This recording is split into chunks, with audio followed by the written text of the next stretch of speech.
What is up and welcome back, and today we have the performance review of the AND1 Attack 3.0, and let me give you an advanced summary. This shoe performed very well.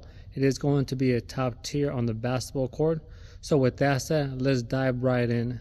So how well is the lockdown of this sneaker? It's going to be very fantastic. The lacing system does what it does for the midfoot. It locks you in real good right here, but it's also going to have, as you can see, through the transparent mesh, these cables right here. So when you tie in these laces, it does pull these loopholes inward, right? So you do get a better fit, a more secure feel.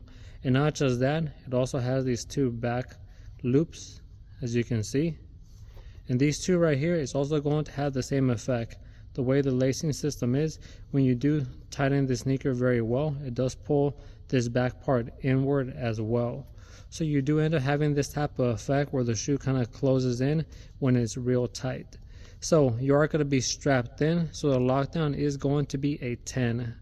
Now what I do like about this lacing system is that even though the shoe is a booty design, as you can tell, it's going to be one piece, it is going to be easy to get in with these two pull tabs, okay? But even though you do lace these up real tight, it's not going to scrunch up right here in the front. So you still maintain that nice clean look for the aesthetics. So you love to see it. Now moving down to the middle section of the sneaker for the support and stability, you are going to get a real nice sizable internal heel counter. It's going to be about this high, and it extends all the way over here like that, okay? Same thing on the other side.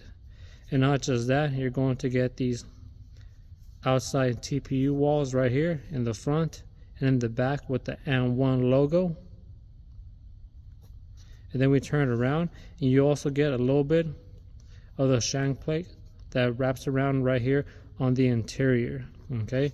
So you are going to have very good support and stability all throughout the sneaker, okay? So that was very nice to see. And then for the cushioning, for the midsole, you are going to have this firmer foam on the outside. Very firm, feels very good. And then when we turn the shoe around, you can see it's going to have a lot more softer foam in the back section, and then right here in the front, okay? So that's going to feel very plush. So when you do wear this, it is going to be very responsive, but yet soft feeling. But it doesn't feel that you mush down too much, so you still get very good response time like we mentioned, okay? So I was very happy to see that, because sometimes when it is too plush, right? But as you can tell, it is going to be the right amount. It's not going to be the whole sneaker, as you can tell, okay? Just in certain areas, okay? So very nice right there. And I do want to pull out the insert, so you can see that the insert is going to be a nice sizable amount, and it is going to have also a sock liner, okay? So your sock doesn't slide within. And then the strobo board, you can see it right there. It is going to be very plush, also very soft to the touch, okay? And if we do put the whole cushioning system together, you are going to have the thicker insert, that regular ortholite on top, and then underneath that the very soft plush strobo board, and then underneath that the very nice foam in the back and in the front right here, all housed with that darker, firmer foam. So you do get a very nice impact protection.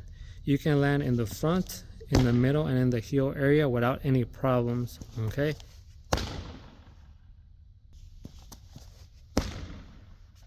However, I am going to mention a disclaimer. When you're landing in the sneaker in the front, right, just in the front, the shoe tends to want to tilt a little bit back towards the center. When you land in the heel, it tends to move a little bit forward again to the center, because this shoe is trying to keep you balanced, okay?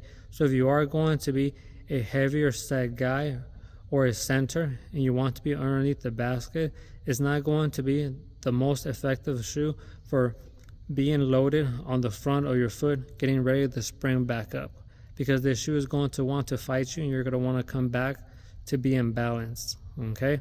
So I did want to mention that. So this sneaker is going to be best for guards or for power forwards, because it does have that angle, right? That curve. So it's gonna be very good for being quick.